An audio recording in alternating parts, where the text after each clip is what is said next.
Пионерский курорт пока что меня встречает не очень. И видишь эти цены, но вы меня просто простите, извините, я пошел дальше. Либо вы можете взять в Зеленоградске, сдать велосипед в Пионерском. Ну а пока можно просто насладиться пением птиц.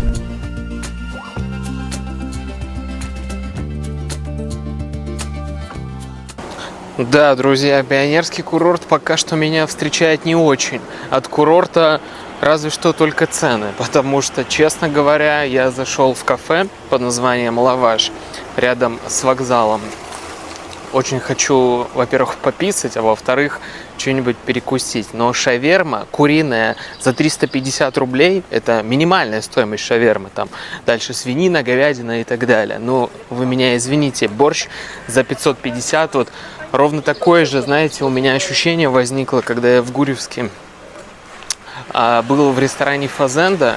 Если вы не смотрели выпуск оттуда, обязательно гляньте. Вот ровно такие же ощущения. Ну какие 500 рублей? Там также 1000 рублей за пиццу вот в этом кафе «Лаваш». Это не реклама, не протест этому заведению. Ну серьезно, ребят, ну реально тут город отстает по развитости. Проехать в Светлогорск там совсем все иначе. Здесь еще такое видно, прям на лавках сидят, водку переливают из бутылки в другую бутылку. То есть, вы серьезно? Я помню борщ в Soul Garden на Верхнем озере в Калининграде. Тоже он даже дешевле, чем здесь, но даже если пускай такая же цена, но там совсем другое место, это ресторан, там иная подача. Но тут, когда ты приходишь, в кафе «Лаваш» и видишь эти цены, но вы меня просто простите, извините, я пошел дальше. Я лучше зайду в Кёнигбекер, он тут есть, это сетевая пекарня в Калининграде. Возьму какой-нибудь сэндвич, кофе и заплачу за это 250 рублей. Схожу там же в туалет, ну, это максимум, что я готов после такого. Серьезно, это перебор. Может быть, по одному заведению рано делать выводы, я думаю, найдутся адекватные все-таки места, где можно покушать. Но так или иначе, друзья, но просто я в такие моменты думаю вот о чем. То есть, если так дорого, то ты либо не ноешь, не жалуешься, не перекладываешь ответственность, даешь себе установку просто зарабатывать больше, но зачем? Зачем это делать, если ты можешь поехать в другой город, я не знаю, и не жить в Пионерске? Но серьезно, вот это рассчитано на туристов, что ли? А что здесь делают местные? Вот посмотрите, вот эти вот дома, тут, наверное, такие же цены заоблачные, космические. Все для туристов и сделано. И выглядит красиво очень. Вот. На этот проспект вы попадете, когда с вокзала выйдете и просто пройдете прямо. То есть в городе особо делать нечего, идете прямо, никуда не сворачиваете и попадаете на вот такой вот шикарный солнечный проспект. Посмотрите, как красиво солнце падает на дома на эти. Прямо набережная.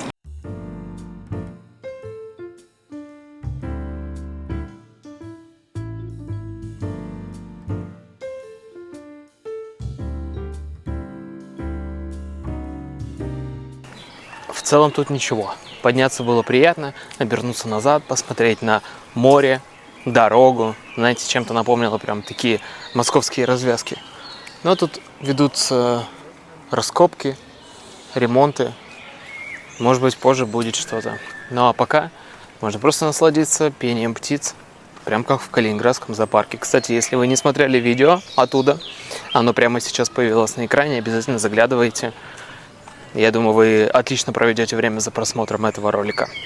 Как минимум, есть одна причина посетить Пионерский, потому что Зеленоградск, если вы поедете по велодорожке в Светлогорск, вы так или иначе будете его проезжать. Важный момент насчет велосипедов. Здесь вы можете взять на прокат и сдать в Светлогорске.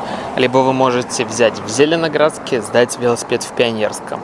То есть прокат называется «Прокаты колесо», либо «Прокати колесо». В общем, такая штука пользуется спросом очень, поэтому вот вам рассказываю.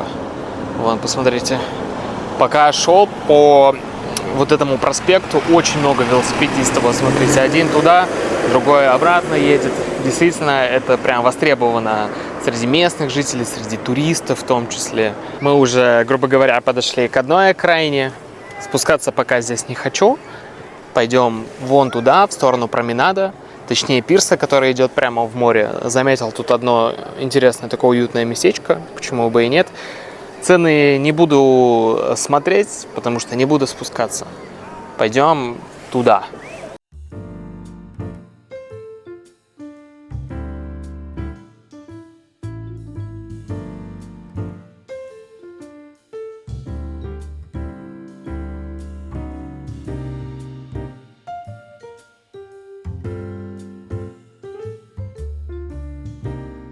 Иду по променаду и понимаю, он нуждается в ремонте. Не такой, как в Зеленоградске, Светлогорске. Вот чувствуется, ну, не так сильно занимаются городом. Видите, вот он на протяжении всей набережной будет таким ржавым. Тем временем садится солнышко потихоньку. До заката осталось час. В 9:10 у нас закат приблизительно. Такая-то, знаете, не знаю, если и купаться, то не здесь. Да, вокруг вот эти краны, как будто бы в промышленной зоне какой-то находишься. Честно говоря, мне не очень. Напишите в комментариях, как вам, но, на мой взгляд, это не есть воссоединение с природой.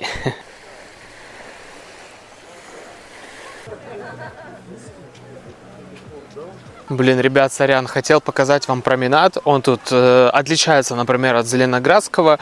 Если в Зеленоградске он узенький, там еле расходятся люди, тем более там столько людей, что просто, знаете, так обтираешься друг об друга, то здесь в Пионерском он большой, просторный, но я иду обратно, потому что променад закончился. Дальше аварийный участок, по которому идти не получится, так как заграждение там поставили. Ребят, ну, сори, если что. Ну, ничего особенного в этом променаде нету. Вот, можно, наверное, увидеть его позади меня. Просто променад и променад. Просто широкий, и все. Ничего более. И последнее, дорогие друзья, что хотел бы вам показать в рамках этого видео. Сосновый лес.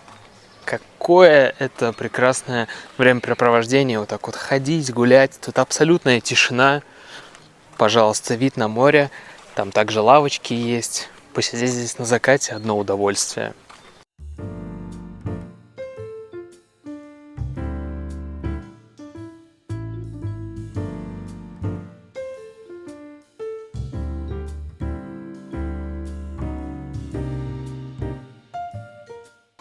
И, друзья, спасибо за просмотр. В этом чудесном лесочке хотелось бы и закончить ролик про Пионерский. Напишите комментарий, как вам понравилось, нет, как впечатление об этом прибрежном городочке. И открывайте мой инстаграм, чтобы следить за мной в реальном времени. Также есть у меня телеграм-канал.